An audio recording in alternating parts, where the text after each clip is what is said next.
भगवान ब्रह्मा निज झील सहित कहीं संपर्क स्थापन कले? ब्रह्माजी निज झील को ही कहीं बह कले? यह पछर कारण कौन? आसतु जानिबा। यह पछरे रहस्य कौन? अनेक लोक जानिबा चाहती। आसतु आपन को विस्तृत भाव में कहवा।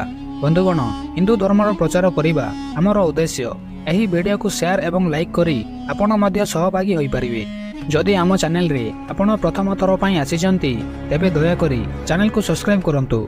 आमे आपण को कहि रखुछु कि किछि वर्ष पूर्वे एही पोस्टटी विभिन्न सोशल मीडिया प्लेटफॉर्म रे बहुत वायरल होइतिला, जेउथरे कुआ जाइतिला जे ब्रह्माजी निजर ही झियो सरस्वती को विवाह करथिले। आजिर वीडियो माध्यम रे आमे आपण को ब्रह्माजी एवं माता सरस्वती को कहानी कहबाकू जाउछु। यह देखिबा परे आपण बुझी परिबे जे समस्त जगह रे प्रचलित एही कथारे केते सत्यता अछि एवं ब्रह्मा सरस्वती मध्य रे संपर्क कौन। यह पूर्व आमे आपण को कहि दउछु जे ब्रह्मा एवं सरस्वती कहानी सही समय रे आरंभ हुए जेतेबेले सृष्टिर रचना होउतला। हिंदू शास्त्र अनुसार भगवान ब्रह्मा द्वारा ब्रह्मांड सृष्टि होइतिला। समस्ते यह बहुत भल भाव में जानती एवं आमे भगवान विष्णु को यही ब्रह्मांडर रक्षक भाव में जाणु।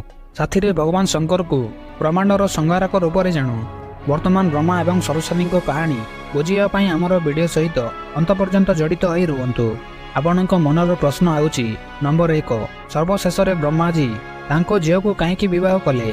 नंबर 2, सरस्वती ब्रह्मा को कहीं अभिशाप देले? नंबर 3, ब्रह्मा एवं सरस्वती मध्य संपर्क कौन? नंबर 4, सरस्वती पत्नी ना ब्रह्मा झील? नंबर 5, भगवान ब्रह्मा को कहीं पूजा करा जाए नहीं? नंबर 6, ब्रह्मांकर केतोटी विवाह होइछि? नंबर 7, सरस्वती ब्रह्मा को कहीं अभिशाप देथिले? यही प्रश्नर उत्तर मिलिबो एही वीडियो रे। आपण समस्ते जानिथिबे जे हिंदू धर्म में ब्रह्मा विष्णु एवं महेश को ब्रह्मांडर सृष्टिकर्ता, पालनकर्ता एवं संहारक रूप में विवेचना करा जाए। किंतु आश्चर्यजनक कथा होची आपण पृथ्वी रे भगवान विष्णु एवं महादेवंकर अनेक मंदिर देखिथिबे निश्चय, किंतु आपण सृष्टिर रचयिता ब्रह्माजींकर मंदिर केबे देखि नथिबे। समग्र पृथ्वी रे भगवान ब्रह्मा प्रतिमा केवल भारतर पुष्कर ठारे देखिबाकू मिले। किछि लोक विश्वास करती जे भगवान ब्रह्मा को पूजा न करिवार कारण माता सरस्वती सह जड़ित। एक वायरल पोस्ट अनुसार भगवान ब्रह्मा तांको झियो सरस्वती को विवाह करथिले। एही कारणरू भगवान ब्रह्मा को पूजा करा जाए नहीं। एहाकू भल भाव बुझिबा पई एही प्रश्न को विस्तृत भाव में उपस्थापित करा जायछि। भगवान ब्रह्मा एवं माता सरस्वती विवाह विषय रे सरस्वती पुराण रे एहा लिखा जायछि। एही प्रसंग अनुसार जेतेबेले भगवान ब्रह्मा ब्रह्मांड सृष्टि करथिले तेबे सृष्टि जारी रखिबा पई ज्ञानर आवश्यकता थिला। एही कारणरू से निज मनरू माता सरस्वती को सृष्टि करथिले। सरस्वती को कौनसी माता नाहंती, से भगवान ब्रह्मा मनरू जन्म होइथिले।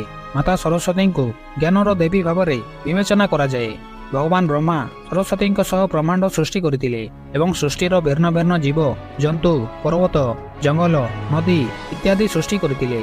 एही निर्माण प्रक्रिया समय रे भगवान ब्रह्मा माता सरस्वती रूप में आकर्षित होइथिले।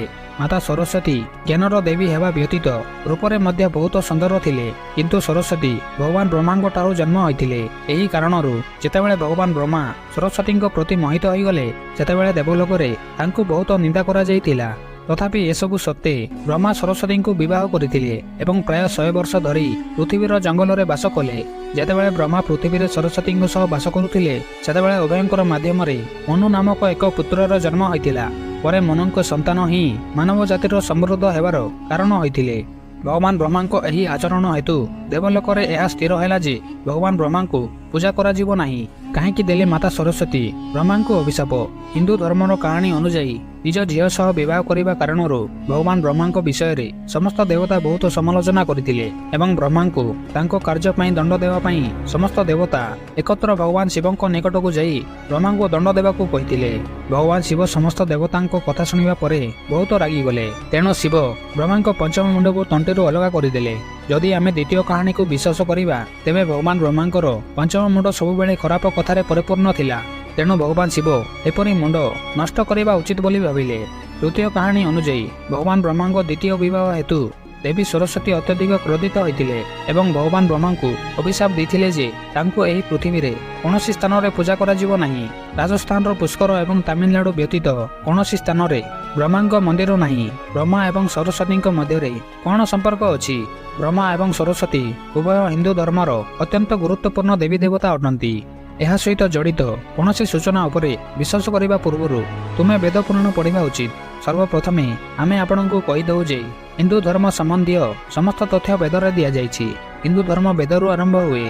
ଏହା ସହିତ ବେଦରେ ଏପରି କୌଣସି ଦେବୀ ଦେବତାଙ୍କର ବର୍ଣ୍ଣନା ନାହିଁ। ଆମେ ଯେତେ ବି ଦେବୀ ଦେବତାମାନଙ୍କ ବିଷୟରେ ଜାଣୁ ତାହା କେବଳ ପୁରାଣରେ ଲେଖାଯାଇଛି। ବର୍ତ୍ତମାନ ଆପଣଙ୍କୁ ମଧ୍ୟ ବୁଝିବାକୁ ପଡ଼ିବ ଯେ ବ୍ରହ୍ମା ଏବଂ ସରସ୍ୱତୀଙ୍କ ସମ୍ପର୍କ ସମ୍ବନ୍ଧରେ ଦିଆଯାଇଥିବା ସୂଚନାରେ କୁହାଯାଇଛି ଯେ ଏହି ସୂଚନା ସରସ୍ୱତୀ ପୁରାଣରୁ ନିଆଯାଇଛି। କିନ୍ତୁ ସରସ୍ୱତୀ ପୁରାଣ ନାମକ କୌଣସି ପ୍ରାଚୀନ ପୁରାଣ ହିନ୍ଦୁ ଧର୍ମରେ ବିଦ୍ୟମାନ ନାହିଁ। ତେଣୁ ମୋତେ ଲାଗୁଛି ଏହା ଏକ ପ୍ରସ୍ତୁତ କରାଯାଇଥିବା କାହାଣୀ। ଚାଲନ୍ତୁ ଆଗକୁ ବଢ଼ିବା। ହିନ୍ଦୁ ଧର୍ମରେ 4ଟି ବେଦ ଏବଂ 18 ପୁରାଣ ବିଷୟରେ ଆଲୋଚନା କରାଯାଇଛି। ଏହି 18 ପୁରାଣ ମଧ୍ୟରେ ସରସ୍ୱତୀ ପୁରାଣ ନାମକ କୌଣସି ପୁରାଣ ଉପସ୍ଥିତ ନାହିଁ। କେତେକ ବଡ଼ ପୁରାଣକୁ ଉପପୁରାଣରେ ବିଭାଜିତ ମଧ୍ୟ କରାଯାଇଛି।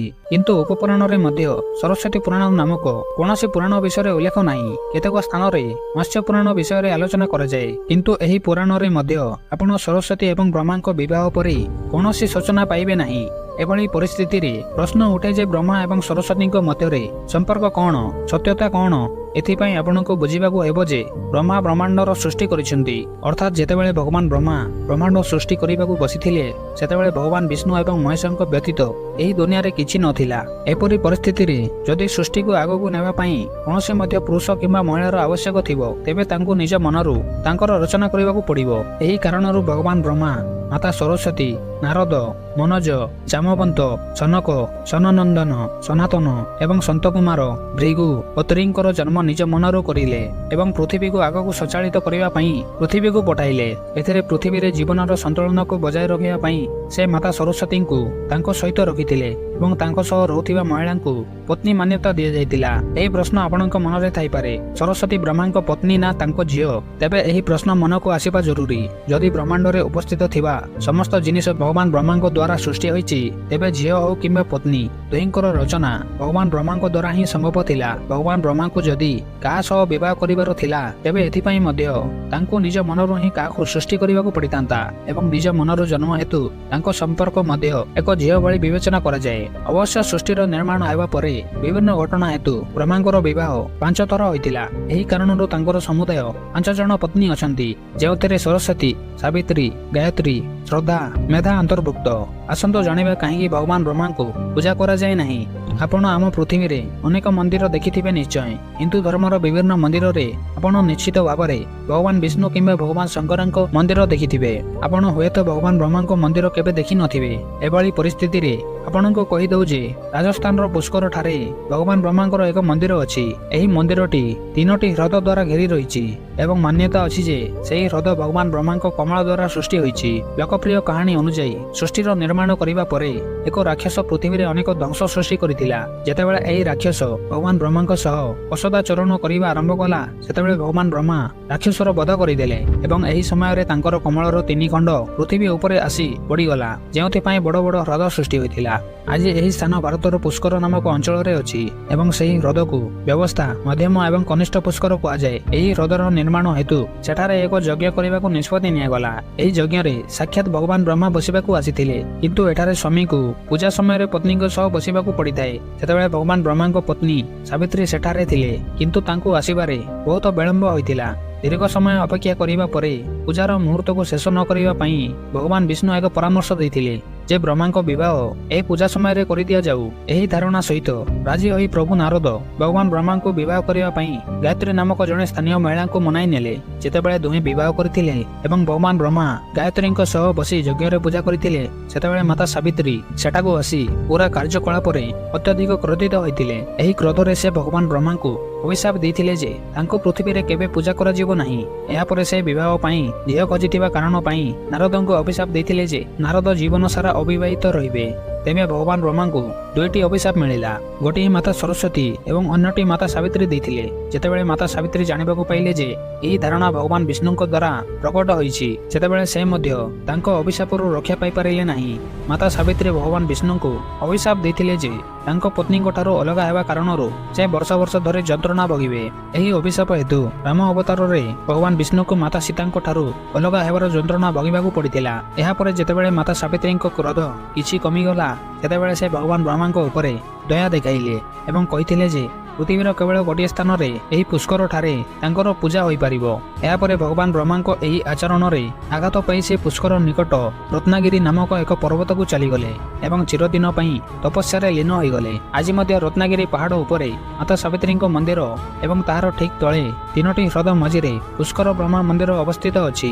ଐତିହାସିକଙ୍କ ଅନୁଯାୟୀ ଶଙ୍କର ଆଚାର୍ଯ୍ୟଙ୍କ ଦ୍ୱାରା ସନ୍ 711ରେ ଏଠାରେ ଭଗବାନ ବ୍ରହ୍ମାଙ୍କ ପ୍ରତିମା ପ୍ରତିଷ୍ଠିତ ହୋଇଥିଲା। ଏହା ପୂର୍ବରୁ ଏଠାରେ ବିନା ମୂର୍ତ୍ତିରେ ପୂଜା କରାଯାଉଥିଲା। ଯଦି ଆପଣମାନଙ୍କୁ ଏହି ସୂଚନା ଏହି ଭିଡିଓ ଭଲ ଲାଗିଥାଏ ତେବେ ଏହି ଭିଡିଓକୁ ଗୋଟେ ଲାଇକ୍ କରି ଆମର ଏହି ଚ୍ୟାନେଲକୁ ନିଶ୍ଚୟ ସବସ୍କ୍ରାଇବ କରନ୍ତୁ ଏବଂ କମେଣ୍ଟରେ ନିଜର ମନ୍ତବ୍ୟ ନିଶ୍ଚୟ ଜଣାନ୍ତୁ। ଜୟ ଶ୍ରୀ କୃଷ୍ଣ।